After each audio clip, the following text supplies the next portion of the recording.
Next story is about a different kind of health issue, the health of bees. For many of us, there's something to avoid, but we need bees, lots of them, for many of the foods that we eat.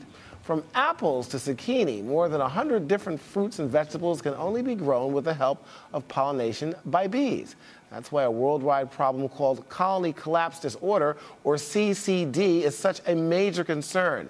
It's a massive decimation of bee populations. Now, the problem gained attention in 2006.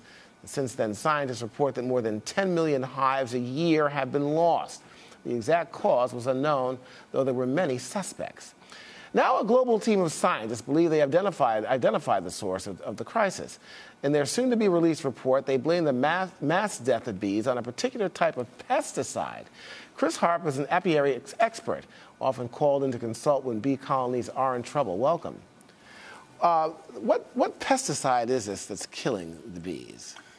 It's actually many. The neonicotinoids are being brought to the forefront of being a serious impact on the honeybees, but it is a synergistic effect of many, because many of your corporations that are producing these different chemicals say that their individual testing shows that it does not have the above 50% kill ratio on the honeybees, etc. But when you put this one and this one together, the effect of the mortality of the bees goes through the roof. Now, I'm assuming these pesticides are being used apparently to preserve the kind of plants and vegetables that we eat. Is that okay? Correct. But obviously, it's causing a much disastrous effect. Yes. Yes. Well, here's my question then. Since scientists know this, what is being done to change the course here to keep these bee populations alive?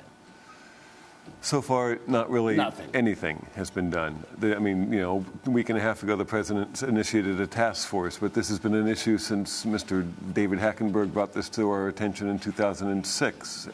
And it is still Section 18 every year, which is the way that they don't have to have regulation on it. They can get a bypass and still use it. Well, is this the power of the purse here? Pesticide companies? Absolutely. Okay, so they get all this money and in terms of producing these pesticides and using them, but then at the end of the day, we have no more fruits and vegetables, and everybody loses. Right. They're also the ones that are coming up with a study saying that, look, our stuff doesn't hurt anything. Not our stuff plus this stuff together synergistically don't hurt anything. But the numbers don't lie, Chris. If we're having all these bees that are dying, and you pinpointed the situation here, that certainly is a fact that I'm sure these pesticide corporations and even governments can't get away from. Correct, and it's coming to light now.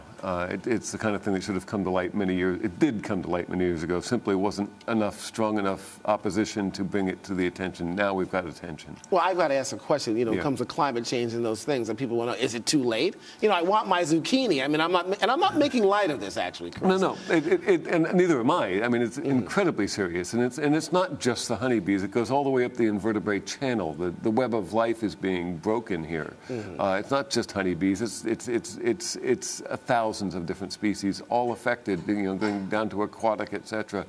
Is it too late?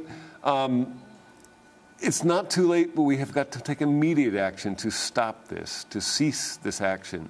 But then again, you get on the other side of the coin of, well, then we won't have the production of the food, et cetera, et cetera. And what they have found in studies that have been done is that if a farmer were to simply take 30% of its land and let it go fallow so that all kinds of natural living creatures can live into this area, that their actual crop production increased, not using any of these pesticides on their plants, that there's enough natural things to kill off these bugs and those bugs and et cetera. 30%?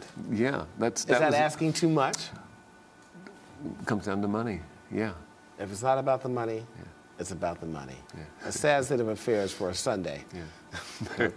Well, look, Chris, we hope that all this changes. I want to thank you for giving us this information, hoping that somebody, governments and others, may act to make a change here. Steps are being taken. Okay. Well, that's good news. Yeah. Chris Harp, thank you so much. Thank you so much. All right. When we return, Oscar Pistorius is back in court. You're watching Arise Review.